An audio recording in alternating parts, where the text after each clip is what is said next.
السلام عليكم ورحمة الله تعالى وبركاته. أعوذ بالله من الشيطان الرجيم. بسم الله الرحمن الرحيم. 5 நிமிட மதரசா குர்ஆன் ஹதீஸின் ஒளியில் ஒன்றாவது தலைப்பு இஸ்லாமிய வரலாறு. பத்ர் போரில் முஸ்லிம்களுக்கு வெற்றி. மக்கத்து குறைசியர் மதினாவை தாக்குவதற்கும் அபு சுஃபியானின் வியாபார குழுவை காப்பாற்றவும் 1000 நபர்கள் கொண்ட படையை மற்றும் போர் தளவாடங்களுடன் பத்ர் களத்தில் நீர் சுனை உள்ள இடத்தில் கூடாரமிட்டிருந்தனர். மற்றொரு புறம் ஹிஜ்ரி 2ஆம் ஆண்டு ரமலான் மாதம் 17ஆம் நாள் சஹாபாக்களுடன் நபி ஸல்லல்லாஹு அலைஹி வஸல்லம் அவர்கள் பத்ர் களம் வந்தார்கள். முஸ்லிம்களின் எண்ணிக்கை வெறும் 313 மட்டுமே. முஸ்லிம்களிடம் 17 ஒட்டகங்கள், 2 குதிரைகள், 8 வாட்கள் மட்டுமே இருந்தன. முஸ்லிம்கள் குறைந்த எண்ணிக்கையிலும் சரியான ஆயுதங்கள் இல்லாதிருந்த போதிலும் வீர மரணம் அடைவதையே ஆவலாக கொண்டு தங்கள் வீரத்தை வெளிப்படுத்த பரபரப்புடன் இருந்தனர். அன்னலார் சஹாபாக்களின் அணியை சரி செய்துவிட்டு தம் கூடாரத்தினுள் சென்று சஜாவி நிலையில் துஆ செய்தார்கள். இறைவா, இந்த சின்னஞ்சிறிய படையினரை நீ அழித்துவிட்டால் பிறகு இந்த பூமியில் அல்லாஹ் என்று உன்னை வணங்க எவரும் இருக்க மாட்டார்கள். அன்னலார் இந்த துவாவை பரக்கத்தாலும் சஹாபாக்களின் தியாகத்தின் பொருட்டாலும் பெரிய வெற்றியை முஸ்லிம்களுக்கு அல்லாஹ் தந்தான். காஃபிர்களில் உத்துபா, சைபா, உபை இப்னு கலப் போன்ற பெரும் தலைவர்கள் 70 நபர்கள் கொல்லப்பட்டனர். 70 நபர்கள் கைது செய்யப்பட்டனர். முஸ்லிம்களில் 14 சஹாபாக்கள் ஷஹீதானார்கள். இரண்டாவது தலைப்பு அல்லாஹ்வின் ஆற்றல். விந்தை மிகு பறவை தூக்குநாங்குருவி உயரமான மரங்களிலே தனது கூடுகளை அமைத்துக் கொள்கிறது. ஒருபுறம் மட்டும் பாதையை வைத்து மற்றெல்லா புறமும் இடைவெளியின்றி மிக நெருக்கமாக பின்னி இருக்கும். மழைநீர் ஒரு துளி கூட உள்ளே செல்லாதிருக்கும் வண்ணமாக நேர்த்தியாக பின்னப்பட்ட கூட்டினுள் தனது அனைத்து தேவைகளுக்கும் தனித்தனி அறைகளை இக்குருவி அமைக்கிறது. ஒவ்வொரு நாளும் இரவு நேரத்தில் வெளிச்சத்திற்காக ஒரு மின்மினி பூச்சியை பிடித்து வந்து கூட்டினுள் சொருகி விடுகிறது. இந்த சிறிய பறவைக்கு மனிதனை போன்ற கலைநுட்பத்தை தந்தவன் யார்? நிச்சயமாக இது அல்லாஹ்வின் ஆற்றலையாகும். மூன்றாவது தலைப்பு ஒரு ஃபர்லை பற்றி. ஹஜ்ஜின் கடமை. நபி ஸல்லல்லாஹு அலைஹி வஸல்லம் அவர்கள் கூறினார்கள், மக்களே, உங்கள் மீது ஹஜ் கடமையாக்கப்பட்டுள்ளது, எனவே அதை நிறைவேற்றுங்கள். அபூ ஹுரைரா ரலியல்லாஹு அறிவித்ததாக முஸ்லிம் ஹதீஸ் கிரந்தத்தில் பதிவு செய்யப்படுகிறது. நான்காவது தலைப்பு ஒரு சுன்னத்தை பற்றி. ஈதுகாவுக்கு ஒரு வழியில் சென்று வருதல். நபி ஸல்லல்லாஹு அலைஹி வஸல்லம் அவர்கள் ஈதுகாவுக்கு ஒரு வழியாக சென்று மற்றொரு வழியாக திரும்புவார்கள். ஐந்தாவது தலைப்பு ஒரு முக்கிய அமலின் சிறப்பு. பிறருக்கு உணவளித்தல்.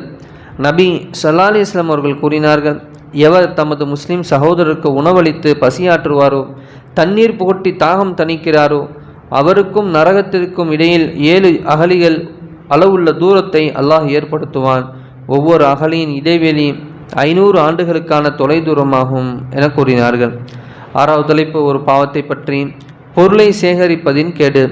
நபி ஸல்லல்லாஹு அலைஹி வஸல்லம் அவர்கள் கூறினார்கள், எவர்கள் தனக்கு பின்னால் கருவூலத்தை விட்டு செல்கிறாரோ அது வழுக்கை தலையும் 2 கரும் புள்ளிகள் கொண்ட பாம்பாகவும் மாற்றப்பட்டு அவர் மீது சாட்டப்படும். அவர் அஞ்சியவராக இது என்ன சோதனை என்பார். அதற்கு அந்த பாம்பு, நீ விட்டு வந்த கருவூலம் நான் தான் என்று கூறும். பிறகு அந்த பாம்பு அவரின் கையை விழுங்கும், பிறகு முழு உடலையும் விழுங்கும் என பெருமானார் ஸல்லல்லாஹு அலைஹி வஸல்லம் அவர்கள் கூறினார்கள். ஏழாவது தலைப்பு உலகத்தை பற்றி. உலகில் மனிதனுக்கு என்ன தேவை? ஆதமுடைய மக்களுக்கு உலகில் வாழ்வதற்கு 4 பொருட்களே தேவையாகும். ஆதமுடைய மக்களே, நீங்கள் உலகில் வாழ்வதற்கு 4 பொருட்களே தேவையாகும் என நபி ஸல்லல்லாஹு அலைஹி வஸல்லம் அவர்கள் கூறினார்கள். ஒன்றாவது வசிப்பதற்கு ஒரு வீடு, இரண்டாவது மானத்தை மறைக்க ஆடை, மூன்றாவது உண்ண உணவு, 4வது குடிக்க தண்ணீர். ஒரு மனிதனுக்கு அத்தியாவசியமான தேவையை நபி ஸல்லல்லாஹு அலைஹி வஸல்லம் அவர்கள் கூறினார்கள். ஒன்றாவது வசிப்பதற்காக ஒரு வீடு, இரண்டாவது மானத்தை மறைக்க ஆடை, மூன்றாவது உண்ண உணவு, 4வது குடிக்க தண்ணீர் என நபி ஸல்லல்லாஹு அலைஹி வஸல்லம் கூறினார்கள். திருமதி ஹதீஸில் பதிவு செய்யப்படுகிறது. 8வது தலைப்பு மறுமையை பற்றி. நரகவாசிகளுக்கு கடும் வேதனை. குர்ஆனில் அல்லாஹ் தஆலா கூறுகிறான், நிச்சயமாக கள்ளி மரம்தான் பெரும் பாவிகளுக்குரிய உணவு. அது எண்ணெயின் மண்டி போல் இருக்கும். அது வெந்நீர் கொதிப்பதைப் போல் வயிறுகளில் கொதிக்கும். மேலும் இவ்வாறு கூறப்படும், இவனை தரதரவன நரகத்தின் மையப்பகுதிக்கு இழுத்துச் செல்லுங்கள், பின்னர் இவனது தலைக்கு மேல் வேதனை தரும் கொதிக்கும் நீரை ஊற்றுங்கள், பிறகு இவனிடம் கூறப்படும், நீ இதை சுவைத்துப்பார்.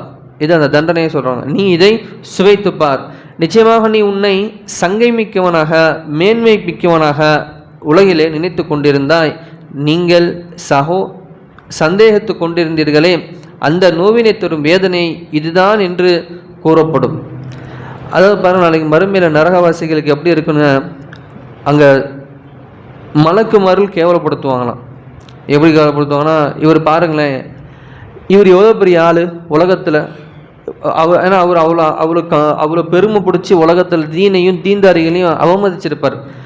அப்போ அந்த காஃபிருக்கு அங்கே சொல்லப்படும், இவர் எவ்வளோ பெரிய ஆள், ஆனால் இங்கே பாருங்கள் எப்படி கஷ்டப்படுறாரு பாருங்கன்னு சொல்லி ஒரு விதமான குத்தலாக பேசி அவனை இன்னும் மென்மேலும் அவனை புண்படுத்துறதுக்கு அங்கே சில மலக்குமார்கள் இருப்பாங்களாம். அப்படியெல்லாம் அங்கே அவர்களுக்கு துன்புறுத்தல் உண்டு. இங்கே பாருங்கள், இன்னும் எவ்வளோ கடுமையாக சொல்லப்பட்டிருக்கு.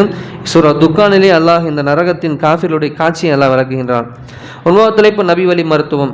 அல் ஃபாத்திஹா அத்தியாயத்தின் மகிமை. சூரத்துல் ஃபாத்திஹா எல்லா நோய்க்கும் மருந்தாகும் என நபிசாசலம் அவர்கள் கூறினார்கள்.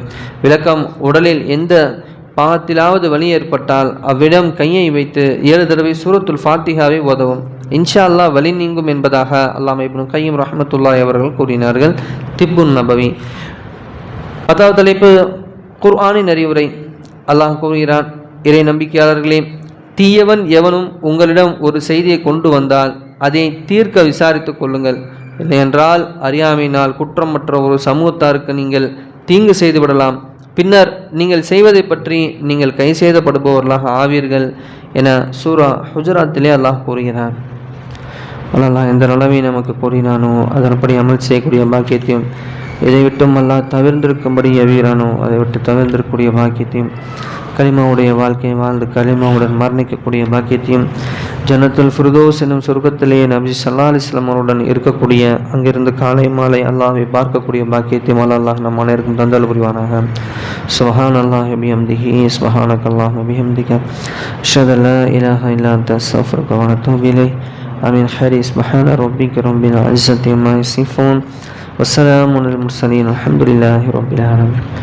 ஸல்லல்லாஹு அலா முஹம்மது ஸல்லல்லாஹு அலைஹி வஸல்லம்.